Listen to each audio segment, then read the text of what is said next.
Again, thanks everyone for being here. These are two of my additional good friends that I get to work with in Senate. Roger Marshall is from Kansas. I'm from Florida, but I actually grew up in Kansas City, Missouri, close to Kansas. Everybody thinks Kansas City, Missouri is in Kansas. It's not. Back when I was growing up, actually, Kansas didn't have an income tax, so everybody moved to Kansas, and it became a status symbol to have a J.O. Johnson County license plate. Since then, they've screwed it up, so they have income taxes now, so people move back. But Roger's been up here 4 years, and he's up for election this year. Hopefully, he'll have a big win. Ron Johnson, actually, he's a very senior person here. He's been here forever. Wifer. And so, but what I think what everybody appreciates about Ron is Ron's background is in accounting. Ron's background is in business. Roger's a doc, and people think doctor's not a business, but Roger was a very successful business guy, built businesses and were very successful. But Ron has been a real key on driving the conversation about how we should think about the budget. If you think about it in your business life, what you think about is, well, my revenues can't be more, my expenses can't be more than my revenues, and they actually should be less, otherwise I don't have a profit and I can't invest. It's actually as simple as that. The approach up here is, well, we have to spend the money. Maybe how much can we borrow? And, so it's not about what our revenue is going to be. When I became governor of Florida, everybody says, oh, these states all balance their budgets. That's pure BS, right? Some states have to balance their budget, and some states have voluntarily balanced their budget. But most states, what they do is they don't balance their budget, even though it says you're supposed to have a balanced budget. You balance your budget by borrowing money. So in Florida, they had increased this net debt of the state by over $1 billion a year for 20 straight years, and we were going into default on our debt the day I took over. We had about 4 months before we were going to be in default on our debt. Because we weren't balancing our budget. So what we did was we said, well, what are our revenues going to be? Well, we anticipated our revenues were going to be about $70 billion. I said, okay, we're not going to spend more than that. They said, well, how do you do that? I said, you don't spend more than $70 billion. How much were they wanting to spend? About 74. Well, they wouldn't spend more than that, but I think probably the first year they started at probably 74, right? And so we just went line by line. This shocked them. Now, I grew up in public housing, and I remember getting a whole bunch of handouts. There was no food stamps. My mom got no food stamps. She got no welfare. She never got an unemployment check. And she actually told me if I ever went on a government program, she would be very disappointed in me. So we'd say, well, we are doing this for this. I said, well, I don't think we need to do that. We didn't have that when I was a kid. And their eyes would get like this big. Say, you can't do that. And then they'd have just like the federal government, they'd have, well, we're doing this stuff in this agency for the same thing we're doing in another agency. I said, no, we're going to do one or the other. And then we said, we're going to have a written purpose for every line of the budget. Ron says there's 6,000 lines of the budget in the federal government. In Florida, there's 4,000. So what we did as a team is we went every year through the budget. We had every line, and we had a written purpose. And if you didn't meet the purpose, the next year you were not put in the budget. And then if the legislature put it in, I vetoed it. So that's what we're trying to get done up here. So maybe Ron, you want to talk real quick about how you're thinking about trying to get people to think about spending. So I brought two charts. So put Ron never has a chart. This is the first time. But let me start out.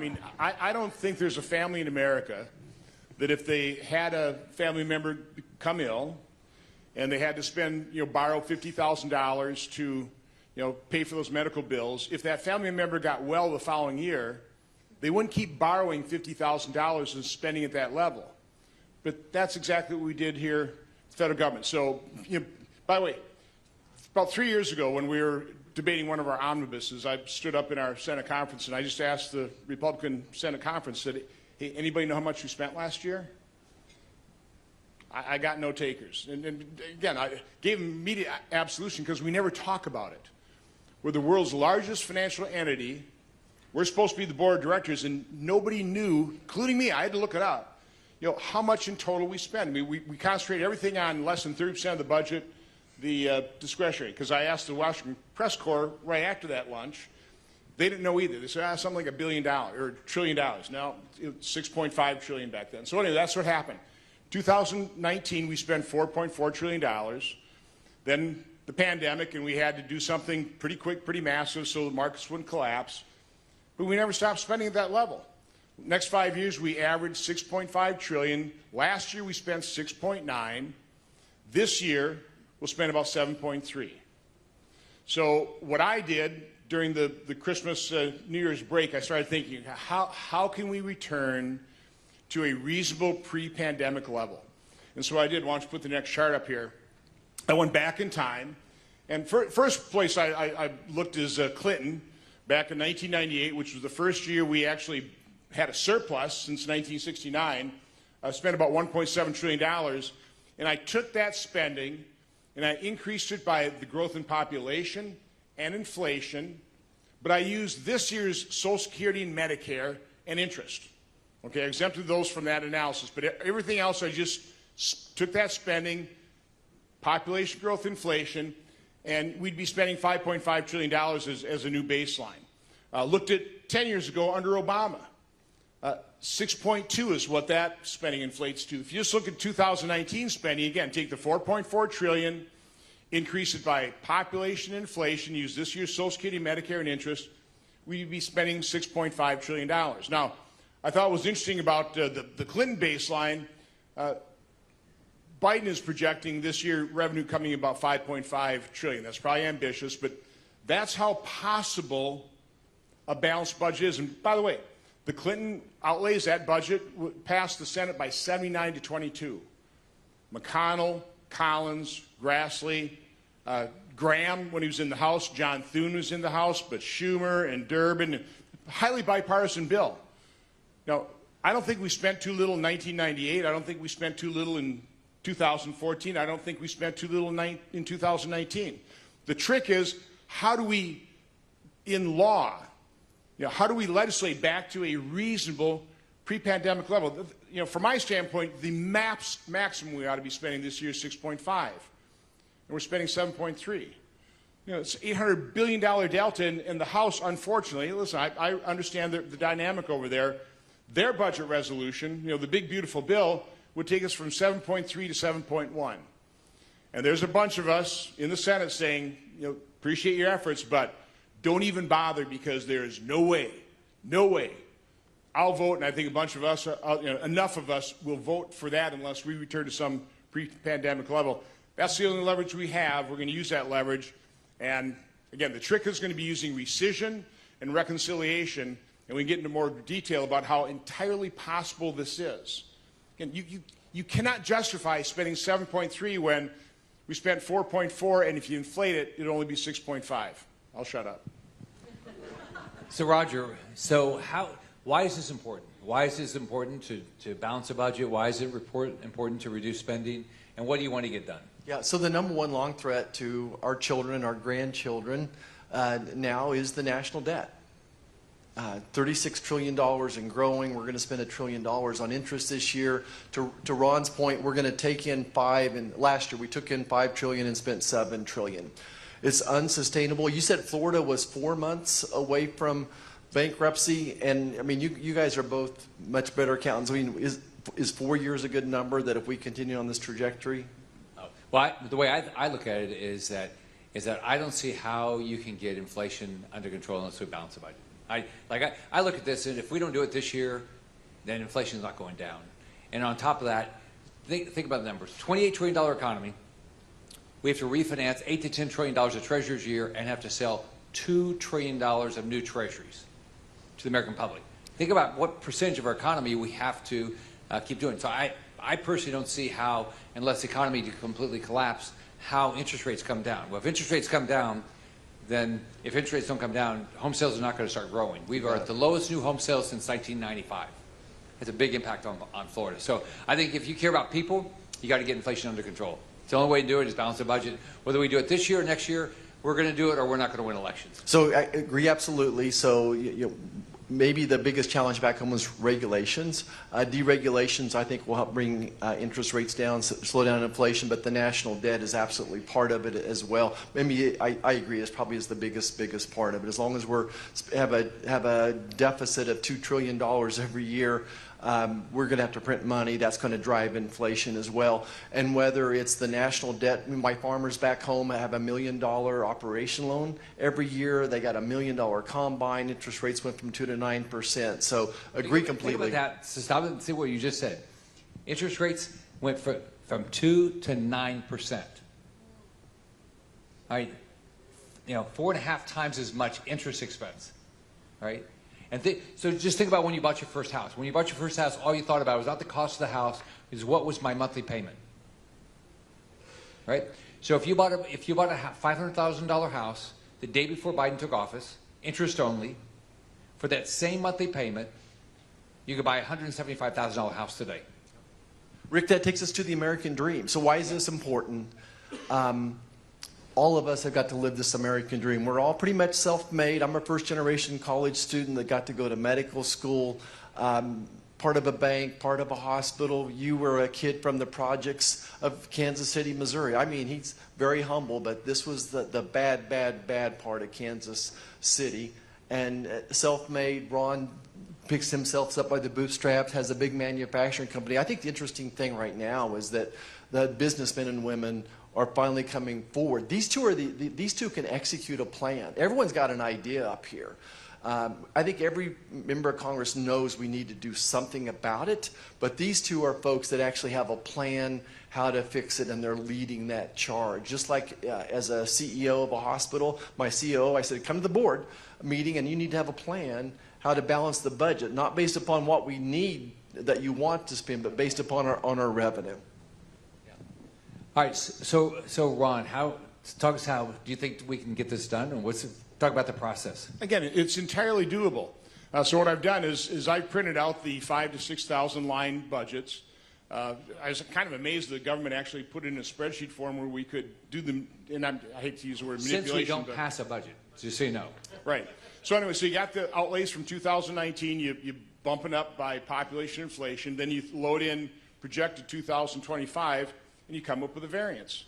And I actually handed that to Elon Musk last week, a 17-page summary of that by function and subfunction, so you can focus just like a business would.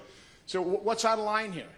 Now, I would go to the managers of that business and go, hey, I never gave you permission to spend more than you did last year, other than by the number of customers you serve or level of inflation. You got to bring that amount down. So what Elon Musk is doing, he's bringing his Doge team into these agencies. He's finding item by item of waste, fraud, and abuse. I'm attacking from the other direction of just the 6,000 line items of the budget, looking at what's out of whack. And what we need to do is we need to connect what Elon is talking about, in what function and subfunction, so we can justify reducing spending back to a reasonable level. And it's not where the House is having a problem is they're starting at $7.3 trillion. And they're suffering death by 1,000 cuts. And they're looking for, like 3 or 4, again, they want to make it easy. They don't want to have to go through 4,000 lines or 6,000 lines and do all that work. So they're looking for 3 or 4 big programs. And of course, everybody says, we can't cut that. You can't cut that. You can't cut that. And they throw up their hands and go, we'll somehow magically come up with $150 billion a year spending cut, which is completely inadequate. So you've got to address it like Elon is. Program after program, thousands of abusive spending programs, and you got to do it like I'm doing it. 6,000, or like Rick did it, 6,000 line items of the budget. Do that work, and if you do it that way, literally, nobody's even going to feel the pain, because there should be no pain, because we're spending at the same level we were in 2019 or 2014 or 1999. Now again, I would start at 5.5 trillion, plus it up maybe for defense. Me too. But unfortunately, we'll be lucky if we can get back to 2019 levels. Roger, do you think what Elon Musk is going to do is going to be helpful? Oh, it's extremely helpful. Absolutely helpful. I gave him an idea yesterday of how to save $83 billion. So if you all are familiar with Medicare Advantage, Medicare Advantage costs the federal government 22% more than traditional Medicare if that patient had been in the same program last year. It was supposed to save the government money. That totals $83 billion. So we spent $83 billion extra on Medicare Advantage. So there's opportunities like that. USAID, the first time I met with Elon, I said we need to burn that to the ground. That there's so much waste in that program. It's a $40 billion a year program. We spend $60 billion a year on foreign government. We've seen enough of it to know that it's basically fraud, waste, and abuse out there.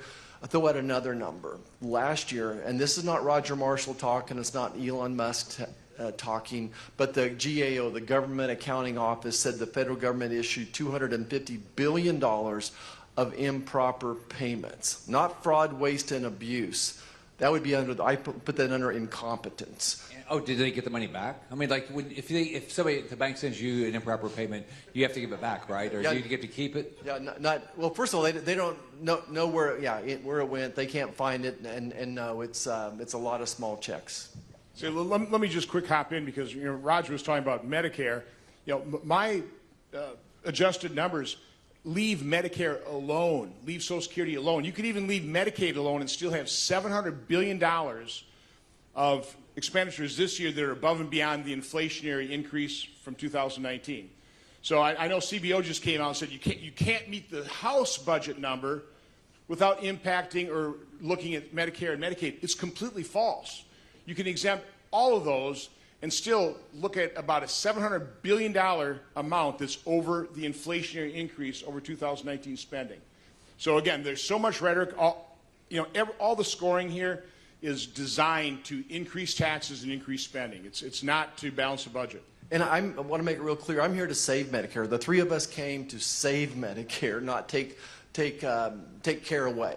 Medicaid, the same population, half the patients I delivered were on Medicaid. I understand it very well. Again, there's not a worse program in the country from a fraud, waste, abuse, and incompetence than Medicaid with worsening outcomes. So Medicaid has grown 50% over the last 5 years. The dollars we're spending on Medicaid up 50% the last 5 years. We'll spend $1 trillion on it this year. We'll spend $1 trillion on the military, $1 trillion on Medicare, $1 trillion on Medicaid. Soon it adds up to some money.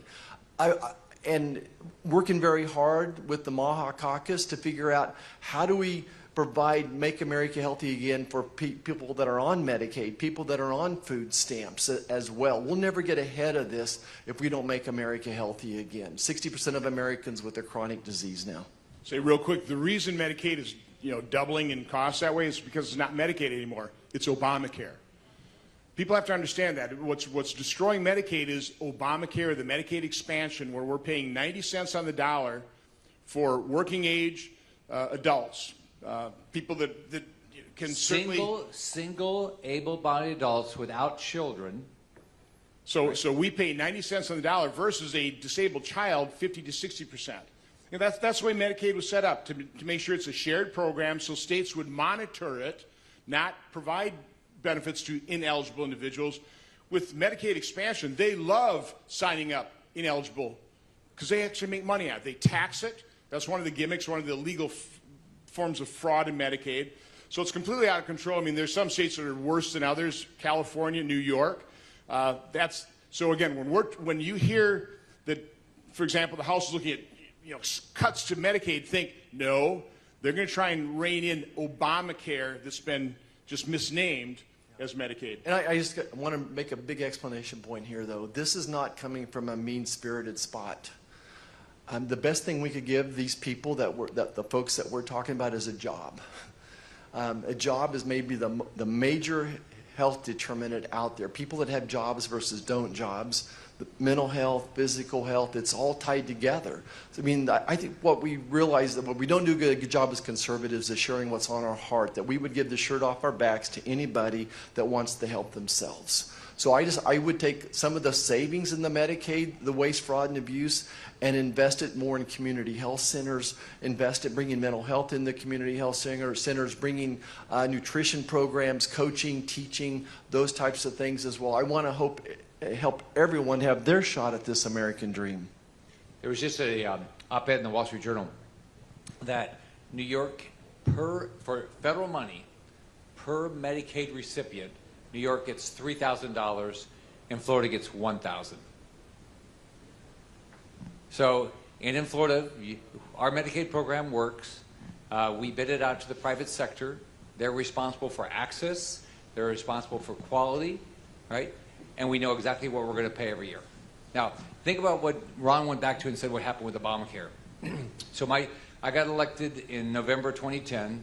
Obama got elected in November 2008. So Obamacare came in. So in 8 years as governor, we took the unemployment from a little less than 1 million people down to 61,000. We took welfare from about a little less than 300,000 down to 71,000. Now, guess what happened to Medicaid and food stamps? They went from about 1.7 million to 3.5 million. How could that happen when we added all those jobs? Because what Obamacare did, and we didn't expand. It would have been worse if we had expanded and covered able-bodied adults, because Medicaid is primarily for a parent with a child. That's what it was it was set up to take care of, just like welfare. So think about what they did. They caused all these people to go in the system. We showed them, right, where you could go look at the rolls and how much fraud there was. Never once would they look at it. The amount of people that are taking advantage of the program that don't have have no reason that they should be on it is staggering. And New York is gaming the system, okay? There are loopholes, and I don't want to bore you, but trust me, that's where the fraud, waste, abuse, and incompetence is.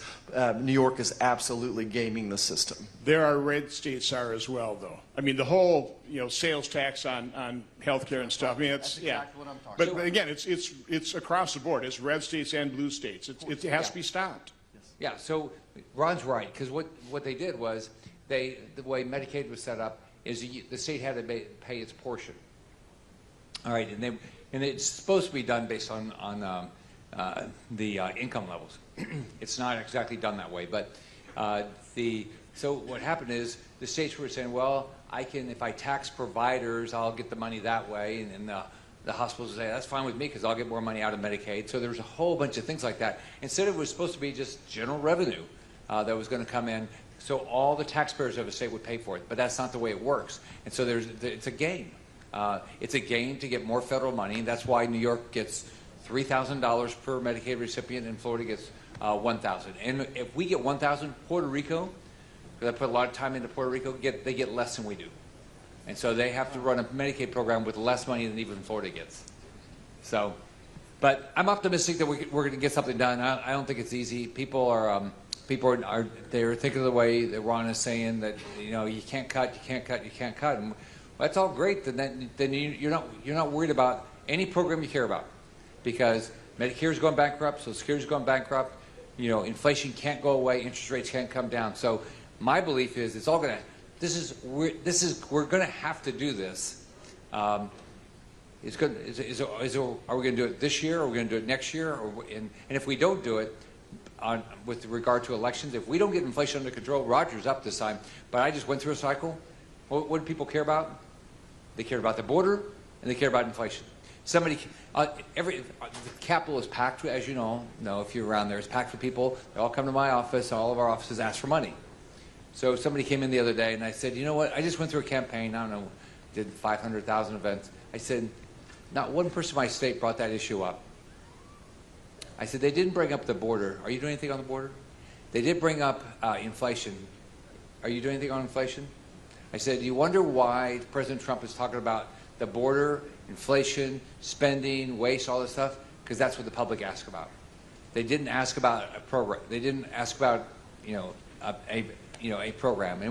And basically what Elon Musk has shown us is just the staggering waste, which we knew, but all of us can go ask stuff from the federal government, and it's just a black hole trying to get information. Hopefully now, with Trump's nominees, we're going to get transparency and we're going to get accountability. So I will say, and I suggested this right after President Trump got elected, is he probably ought to have nominated a Secretary of Information Extraction. Bobby Kennedy is absolutely dedicated to radical transparency. I issued a friendly subpoena January 28th. We're not getting much, and it's not because of Bobby Kennedy. It's because of the bureaucrats that are going to drag their feet. Pam Bondi had the exact same problem in terms of getting information. So this is going to be a tough slog. The deep state does not give up its secrets very easily, and I think my final point is in terms of doing any of this with the budget, we absolutely need presidential leadership. I am so glad in our dinner down in Mar-a-Lago, he said he wanted to balance the budget. In his, I guess, quasi-State of the Union address, he's committed to balancing the budget. He does need to come to terms, though, that it's not going to just be on tariff revenue. He has to demand a pre-pandemic level spending. And one of the things I'll keep prodding him about is I don't think anybody that voted for President Trump expected he would continue to spend at Biden levels. I'm hoping that'll, he'll have a little competitive nature that'll kick in and he'll embrace, strongly embrace a pre-pandemic level. Because again, it's entirely possible. If this were business, this would be so simple. You'd have responsible managers going, yeah, I kind of screwed up, overspent there, boss. We'll get it back in line. This should not be hard. It really shouldn't be. All right, I think we're going to take some questions. Craig? For the long-term health of the American financial system, though, at some point, Social Security and probably Medicare has to be rejiggered so it's actuarially sound. I mean, it doesn't work. I know that's like everyone hates to talk about that, but at some point it's probably going to have to happen. What are your thoughts on that? So there's 4 or 5, maybe 10 different dials that you can use, and everything. There is fraud, abuse, and incompetence going on out there already. A strong economy floats all ships, so we have a stronger economy, more people paying into it. 20 million people in the country that are here illegally that I'm not sure that they're paying in for it. I think we do have to sit there and honestly say, what did we cut the FICA off now at $177,000? That's going to probably have to go up as well. To me, it's just a math equation, and there's dials, and it's going to probably take a president in his second term that's willing, towards the end of that presidency, to make some tough decisions.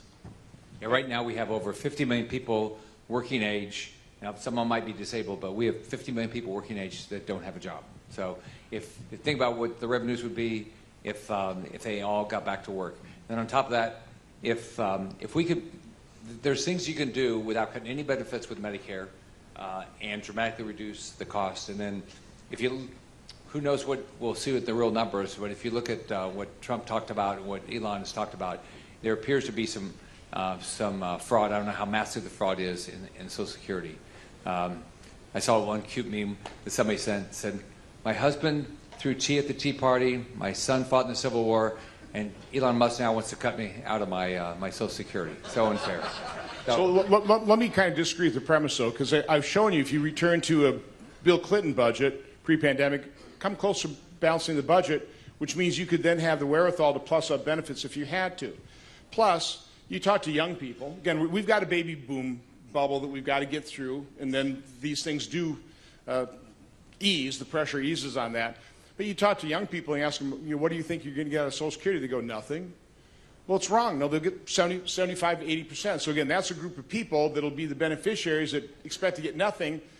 They might be open to reform from that standpoint. So what I see inside the conference is people say, well, they just throw up their hands because we're not going to touch Social Security, but the only way you solve this problem is Social Security. And I'm showing, no, we have plenty of room of out-of-control spending on all these other items to balance the budget. Let's do that first. Yes. So we talk about a budget and a balanced budget, debits equal our credits, but what can we do to implement accountability in the United States government? So all these departments, they should have a budget. They do. They go over the budget. So what can Congress or what we can do to assist and help so that there is accountability in the unelected officials for each department that does not balance their budget? I would just say, really, the benefit of Doge and Elon Musk is they're showing the outrageous level of waste, fraud, and abuse, and we'll highlight that. He's also got his bullhorn. I think that's going to do a lot in terms of creating the public pressure to start balancing the budget. So these agencies don't know when they go over the budget. When the U.S. Treasury is issuing the checks, they're not requiring them to say which line item of the budget does it go to. That's just the start of the problems going on here. Yeah, they said like $4.7 trillion of checks that went out from Treasury had no purpose. I mean, you would never do that in your business life. Yes, right here. Oh, I have it right here in front. Oh, sorry, I see. Everybody's talking about the solution, but the solution is anyone that's run a business or worked in a company is called the system for managing. It's never happened in the U.S. Rick, I know that any company has that. That's what I did for 30 years. I've always asked for this since 2007, that we get somebody that's able to put a system for managing in, traditional goals, set the expectations, goal roll down, get business reporting into the government. I know it's a major task. I've been told it's impossible. I love doing impossible things, but it can happen. It can happen. It can happen. It's just not the will, just like what we have to do in our jobs. That's right, exactly. But if we get business reporting in, and the way Trump is, you get it online, then you get the citizens involved. You hit the targets, you set the targets. What this woman was just saying right here, that's the answer. That is the only answer. There's no way to do this and lock it in. What Doge is doing, if we don't set those targets, Ron, lock them in, just like the prior group on stage, those targets are going to be moving targets and never solved. And then the budget will never get reduced. But we've got to right now, we're already years late. We should have started this a year before Trump was elected, is get targets in place, reset those targets, what Ron's working on. He's going to be swimming upstream like salmon in Vancouver. I mean, it's going to be hard. Right. We're never going to be able to lock the targets in.